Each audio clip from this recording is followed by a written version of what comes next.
This is the Late Round Podcast with your host, JJ Zacharisa.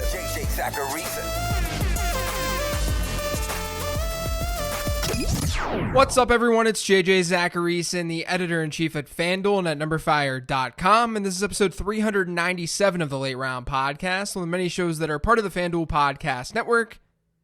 Thanks for tuning in. We've hit the part of the year where this podcast makes the shift from talking about high-level strategy and process to stuff that's going on specifically this year. That's what happened last week when I talked about early season schedule analysis. As much as I love doing studies on ways to find breakout players and how your draft strategy should change based on where league-winning players come from, we've got to focus on this singular season too. I don't want to leave you guys hanging. Like I said, last week I talked through early season schedule analysis. That was obviously specific to this wild 2020 season. Today, the plan is to talk through some players that I'm targeting in fantasy drafts, and then next week, I'll give a handful of players that I'm avoiding. It seems straightforward, and it is, but I do want to say before I get going today that the way that I draft isn't always to just target specific guys in every single draft, making sure I don't leave my draft without them. Your consideration set of players should be pretty big in each draft. There are lots and lots of players who are going to be relevant in fantasy football this year. I've gathered a group of players that I'll talk about on today's show who seem to be undervalued. It seems like they're the right bets to make in your draft. And to make it more actionable for you, the majority of these players are very, very draftable. They're mostly mid and late round picks.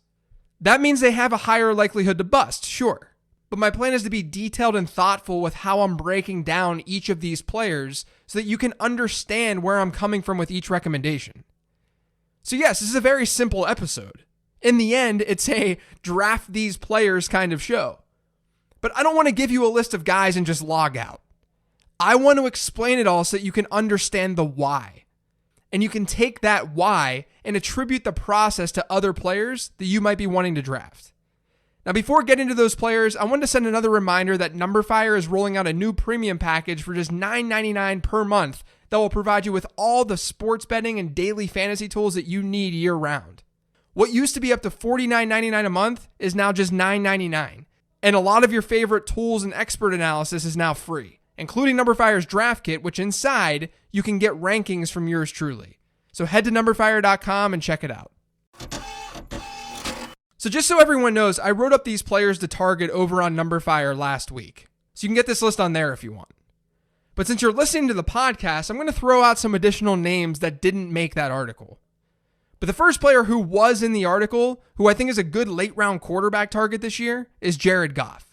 I've talked about this a lot on the show in the past, but there are really two main ways for quarterbacks to far exceed their average draft position in fantasy football. One way is through rushing, the Konami code, as Rich Rebar once wrote about years ago. Rushing is a cheat code for fantasy football quarterbacks. Since 2011, there have been 23 seasons where a quarterback ran for 500 or more yards. In 11 of those instances, that quarterback finishes a top 5 option in fantasy football. And 16 of them finishes top 10 ones. Rushing gives quarterbacks who can't pass very well or may struggle in passing statistics, like a Josh Allen type, it gives them a path to scoring fantasy points despite those struggles. But the other way to see a solid season from a quarterback is through touchdown rate, or touchdowns divided by attempts.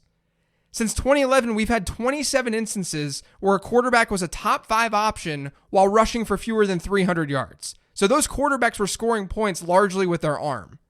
Only one of those 27 had a touchdown rate that year that was under 5%. And the average touchdown rate among that group was 6.3%. For context, the average league-wide touchdown rate over this time, 4.4%.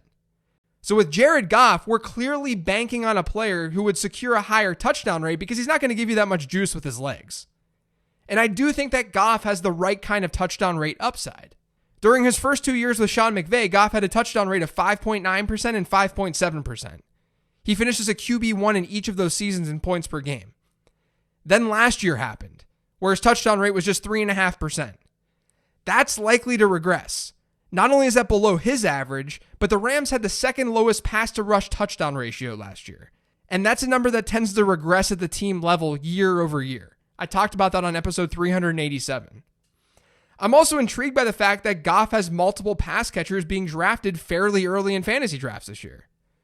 According to myfantasyleague.com's ADP data, we've had 60 occasions over the last 9 years where 2 or more wide receivers and tight ends from the same team were drafted in the top 60. So pass-catching teammates in the first 5 rounds of drafts. The average quarterback finish from those teams has been QB 11. And of the quarterbacks in that sample that were drafted QB 15 or later, which is Jared Goff's range, 7 of those 8 ended up outperforming their ADP. To put this another way, if a late round quarterback has multiple pass catchers being drafted early, he's likely going to outperform expectation. There's a lot working in Jared Goff's favor. I love him in a 2 quarterback or a superflex format, but I do think that he should be serviceable in a single quarterback league. I'm confident that he's going to exceed expectation this year.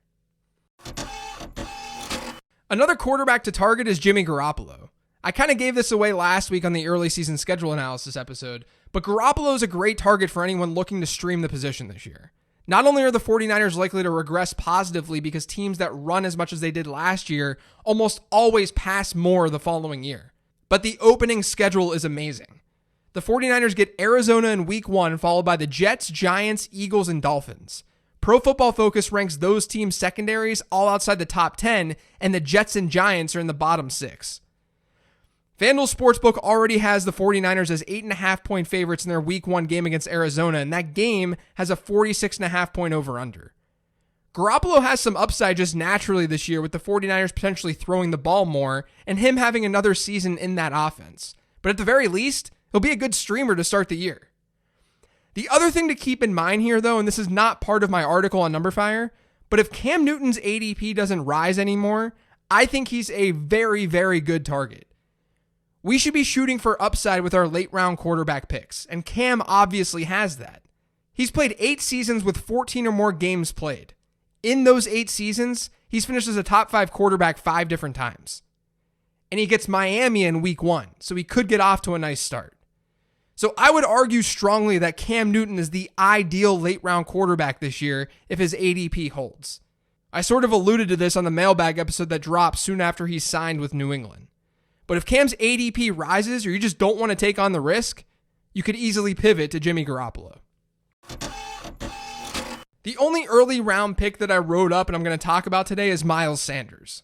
A lot of fantasy managers are going to be picking from that running back tier this year, and they may not know which direction to go. You've got Kenyon Drake, you've got Austin Eckler, Nick Chubb, and even Joe Mixon. And I think Miles Sanders is the direction that you want to move in. The knock against Sanders is largely Doug Peterson related. Since Peterson became head coach, we haven't really seen a running back own that backfield. The highest single season rushing share by an Eagles running back during the Peterson era has been 46.4%. 26 different running backs hit that mark last season alone.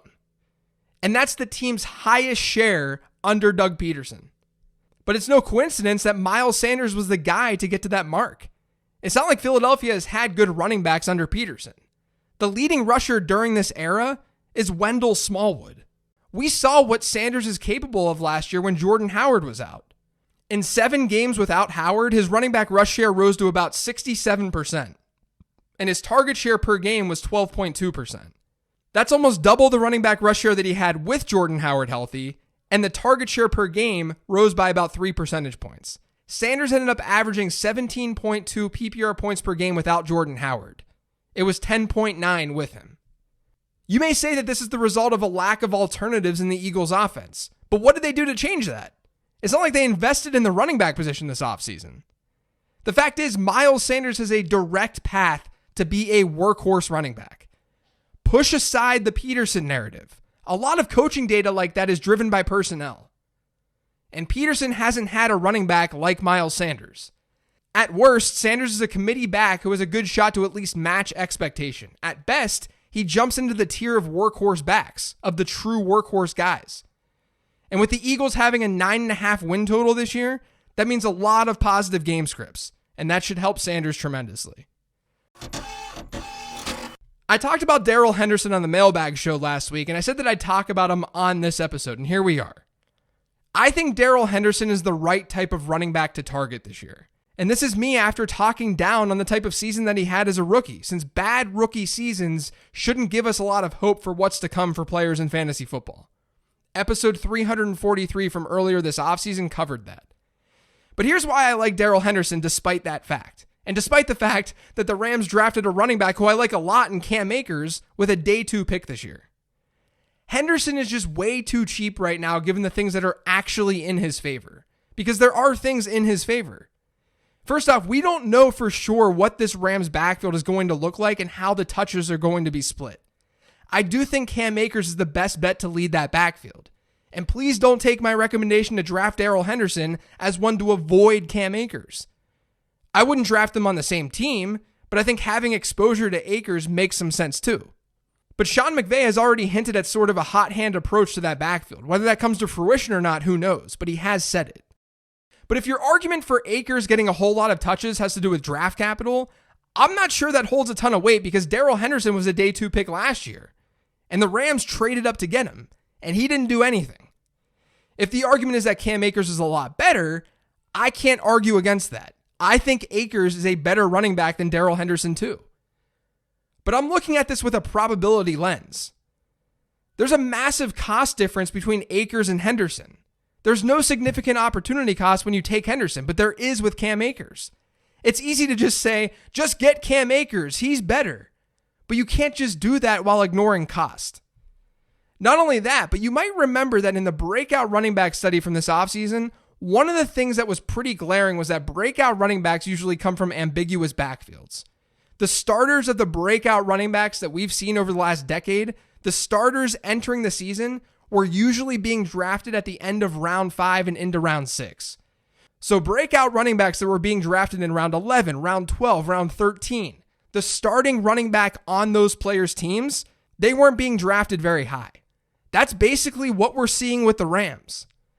And it's not like Henderson was some scrub prospect. One of the most predictive metrics that I use in my prospect model for running backs is total yards per team play.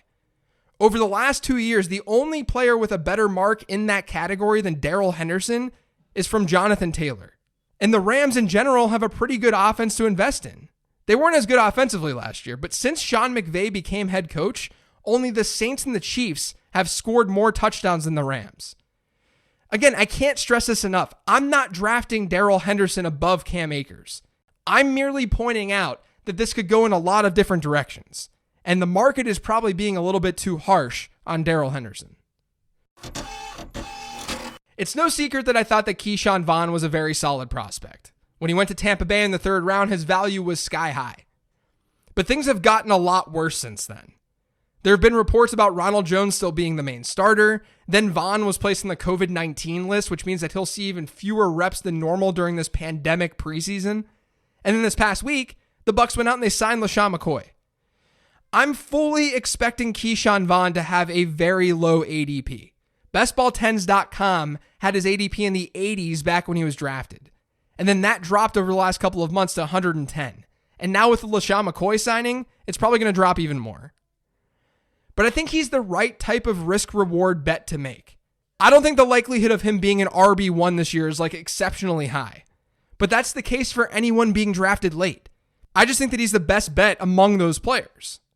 Let's talk about Bruce Arians and what he said before the NFL Combine first. He said, quote, "You can see them all run. I want to see them catch. In college football, they don't do a lot of pass blocking, so that's always a big step for them. Can they be a receiver? That separates guys from having to come off the field. I had Christian Okoye, who led the league, but he never played on 3rd down. Edgerrin James never came off the field. Marshall Faulk never came off the field. For me, I'm looking for that type of guy. Ronald Jones was not that type of guy under Bruce Arians last year. His highest single game snap share was only 53%. 18 different running backs averaged that all of last year. And Jones has struggled with pass protection and pass catching. He entered the NFL with a low final season reception share of 4.2%. And he hasn't been a high volume pass catcher in 2 years in the league. And Pro Football Focus gave him a below average pass blocking grade last year. After Arians made that quote, the next move that the Bucs made was drafting Keyshawn Vaughn, who was a do-it-all back from Vanderbilt.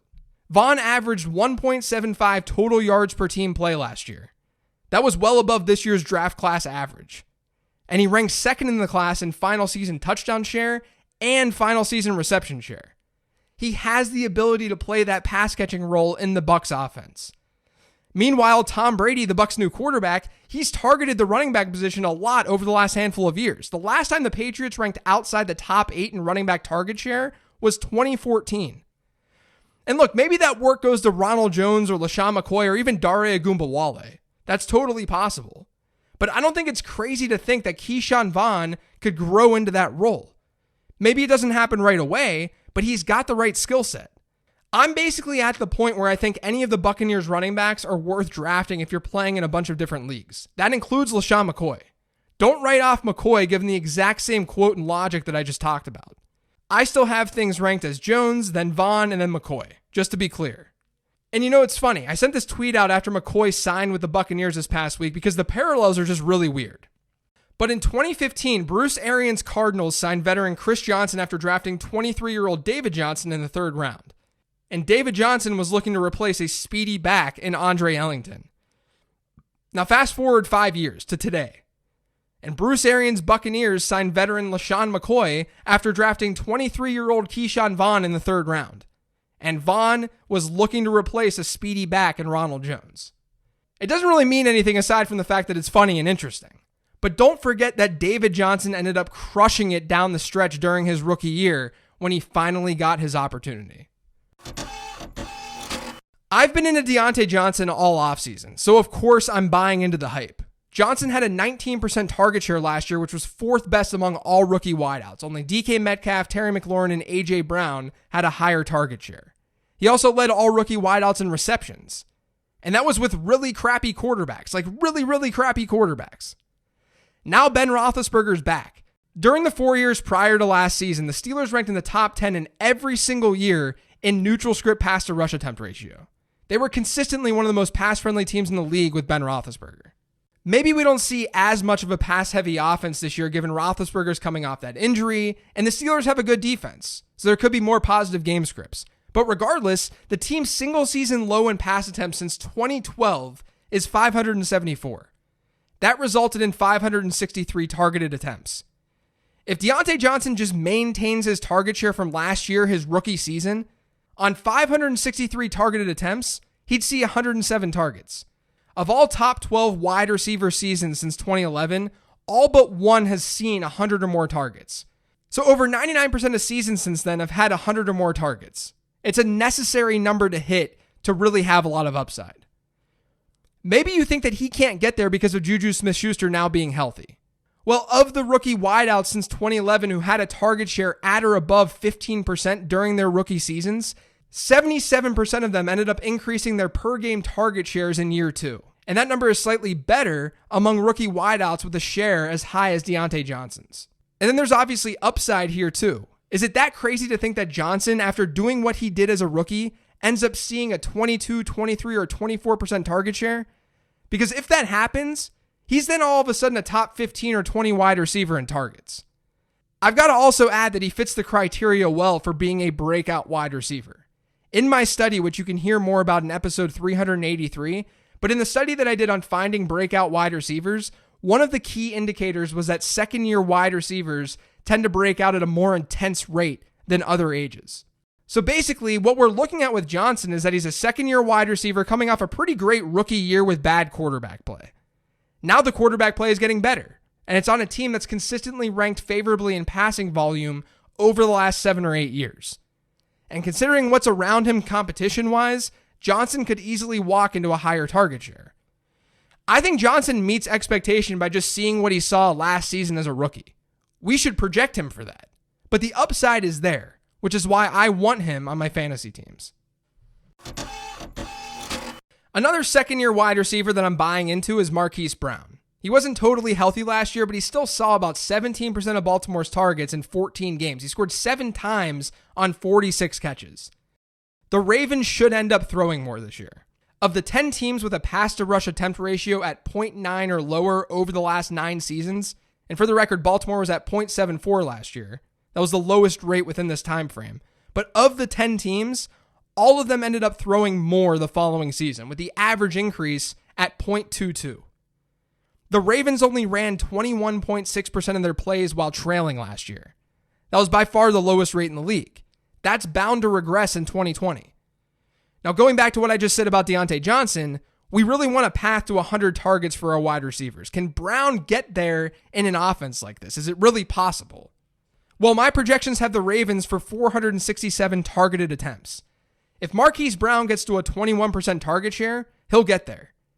Considering his 16-game pace last year was 19% and he was banged up as a rookie, it's not hard to envision him getting to 100 targets. We also know those targets would be really efficient targets. He ranked in the top half of the league last year in average depth of target, and he ended the year with 9 end zone targets. Only 14 wide receivers had more targets in the end zone. Shoot for upside. Hollywood has that. One of the easier late round picks at wide receiver to target, in my opinion, is Preston Williams. I'm not sure people realize that before his ACL tear in week 9, Williams had seen 8 more targets than Devontae Parker in that Dolphins offense. He had a 21.4% target share. That's pretty nuts for an undrafted rookie, but Williams isn't some random undrafted rookie. He had some off the field stuff that pushed him in that direction. When you look at his draft class, Williams ranks 2nd in best season receptions per game, 9th in best season yards per team attempt, and 3rd in best season touchdown share. Those are the 3 main production metrics that go into my wide receiver prospect model. In other words, he was a pretty good prospect. He also fits the breakout wide receiver criteria really well. Like I said earlier, second-year wide receivers are definitely the ones that you want to target for breakout purposes. But breakout wide receivers typically don't come from nowhere, which he's not. He was pacing for a high target share last year. And they're usually part of ambiguous wide receiving groups. Devontae Parker isn't being drafted as a stud. So I'm into Preston Williams this year given his wide receiver 53 price tag. Of course, things can go south if he isn't fully recovered from last year's injury, but that's more than baked into his cost. Another wide receiver that I like this season, and it really just fits the theme of shooting for upside, but it's Will Fuller. I wrote this in my article, but I'm sure a lot of you just rolled your eyes when I said Will Fuller's name, but hear me out. Over the last 5 seasons, among the wide receivers who have played more than 1 season in the NFL, which is a lot of wide receivers, Fuller's rate of finishing as a wide receiver 1 or a top 12 wide receiver has been 23rd best in the league.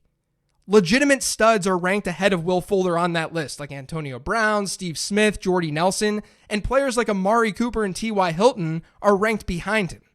Meanwhile, among wideouts with 100 or more targets during this time, Fuller's had a 91st percentile average at the target and a 73rd percentile end zone targets per game rate. He's getting the exact type of targets that you look for in a fantasy football wide receiver. And this all happened with DeAndre Hopkins in Houston, an alpha wide receiver. Hopkins has seen at least 26% of the team's targets in each of the last 6 seasons. Brandon Cooks is now there, and Brandon Cooks is not DeAndre Hopkins. He's good, but he's not DeAndre Hopkins. As I always say, targets are earned. We can't just assume that Fuller jumps into some crazy high target share without DeAndre Hopkins. But over the last 2 years, Fuller's prorated target share has actually been over 20%. Even just a slight bump in target share without Hopkins could put Fuller on a path to seeing 110 or more targets. Now, this is all assuming health. I get it.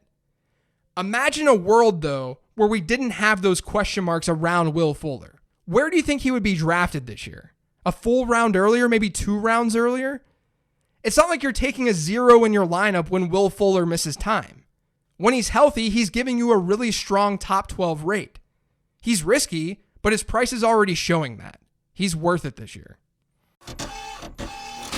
Now, the only tight end that I wrote up for my players to target article was Irv Smith Jr. He's being drafted at tight end 23, and while I understand that ADP, I don't think people are giving enough love to his potential upside this year.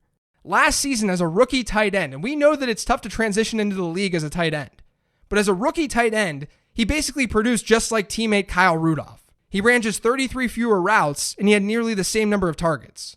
Now Stephon Diggs is gone. That's 21% of the team's targets that will be spread out across the offense. Who's going to benefit from that? Surely Justin Jefferson will, but he's a rookie during a really unfriendly preseason ramp-up. Adam Thielen will probably get more volume, and you should be drafting Adam Thielen, by the way, but Irv Smith seems to be like a very obvious choice to see more work in that offense. He's a second-year tight end, and young tight ends tend to break out at a higher rate than older ones do. Shocking, I know. But in my breakout tight end study, which is on episode 385, I also found that both draft capital and athleticism matters for breakout tight ends. Irv Smith has both of those things. He's an afterthought right now. And I don't think you should be ranking him as like a top 12 option or anything. But again, I think he's the right type of bet to make later in your draft. Like a lot of the lists that I do for this show or for articles, I wasn't able to include everyone that I wanted to include. I already mentioned Cam Newton as one. I think that Cam should be targeted heavily, especially if his ADP doesn't move. I've got him at QB 12, and I couldn't fault anyone for drafting him a little bit earlier than that. And I thought about talking about 2 Chicago Bears, which is kind of frightening, to be honest. But Tariq Cohen is the cheapest way to get receiving volume at running back. And Anthony Miller showed us last season that he's capable of putting together fantasy-relevant performances week after week. When Taylor Gabriel went down last year, Miller really stepped up as a fringe wide receiver 2 in fantasy. He could be in store for a breakout, underrated season.